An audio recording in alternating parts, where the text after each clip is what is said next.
নির্বাচনী প্রচারে বেরিয়ে টোটো উল্টে আহত হলেন উলুবেড়িয়া লোকসভা আসনের বিজেপি প্রার্থী অরুণ উদয় পাল চৌধুরী। দুর্ঘটনায় তিনি ছাড়া আর তার দুজন দেহরক্ষীর সহ 3 জন আহত হয়েছেন। সোমবার দুপুরে শ্যামপুরের এই ঘটনায় বিজেপি প্রার্থীর গলার বোন ও পাঁজরে আঘাত লেগেছে। চিকিৎসক তাকে কয়েকদিন বিশ্রামে থাকার পরামর্শ দিয়েছেন। বিজেপির দলীয় সূত্রে খবর, সোমবার অরুণ উদয় পাল চৌধুরী শ্যামপুরের বিভিন্ন জায়গায় টোটোয় চেপে প্রচার করছিলেন। চন্দনপুরের কাছে আচমকাই এক বাইকে চেপে দুজন টোটোর সামনে চলে আসে। তাদের পাশ দিতে গিয়েই টোটো চালক নিয়ন্ত্রণ হারিয়ে ফেললে টোটো উল্টে যায়। বিজেপি প্রার্থী সহ সকলেই আহত হয়। তাদের দ্রুত উদ্ধার করে ফুলেশ্বরের একটি বেসরকারি হাসপাতালে নিয়ে আসা হয়। এদিকে এই ঘটনার জেরে বিজেপি তৃণমূল কংগ্রেসকেই দায়ী করেছে। বিজেপির হাওড়া গ্রামীণ জেলা যুব মোর্চার সভাপতি শুভ্র মাঝি অভিযোগ করেছেন, আমাদের প্রার্থী প্রচার করার তৃণমূলের দুজন বাইকে চেপে ইচ্ছে করে টোটোর সামনে চলে আসে। এর জেরে এই দুর্ঘটনা ঘটেছে। বিজেপির পক্ষ থেকে নির্বাচন কমিশনে অভিযোগ জানানো হবে বলে জানিয়েছেন শুভ্র মাঝি। বিজেপির এই অভিযোগকে ভিত্তিহীন এবং হাস্যকর বলে দাবি করেছে হাওড়া গ্রামীণ জেলা তৃণমূল কংগ্রেস। দলের জেলা সভাপতি অরুণাভ সেন বললেন, আমরা অরুণবাবু দ্রুত আরোগ্য কামনা করছি। ওদের এই ধরনের নোংরা রাজনীতি বন্ধ হওয়া উচিত বলে দাবি করেছেন অরুণাভ সেন।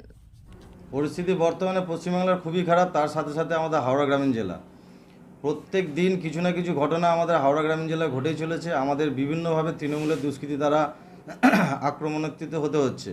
আজকে সেই প্রমাণ অরুণদার সাথে, মানে অরুণদা আমাদের লোকসভার প্রার্থী, বিজেপির প্রার্থী, ওনার সাথেও ঘটলো।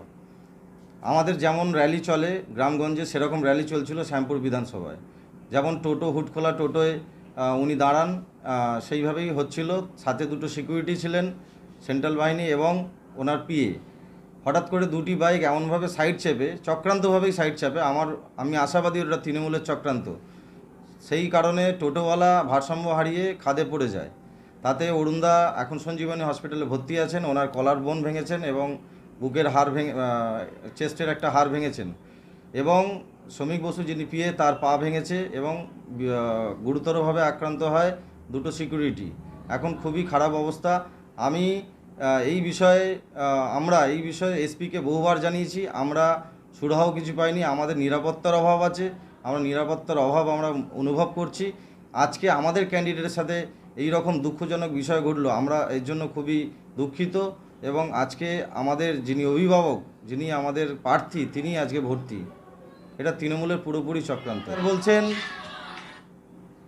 কোনো রকম 3 দিন রেস্টের কথা বলেছেন, এবং এইখানে যে হাড়টা গুঁড়ো হয়ে গেছে ওটা পুরোপুরিভাবে এখন ট্রিটমেন্টের মধ্যে থাকবেন। উনি বেরোতে পারবেন না এখন, এটাই আমাদের চিন্তার বিষয়।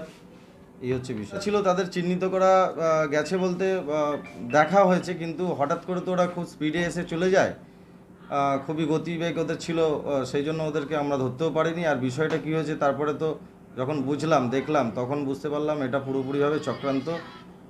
এটাই আমরা জানি। অভিযোগ করব, আজকে আমাদের ইচ্ছা, আমাদের শ্যামপুর বিধানসভার যারা আমাদের কর্মী, তারা খুবই বিক্ষুব্ধ হয়ে আছে।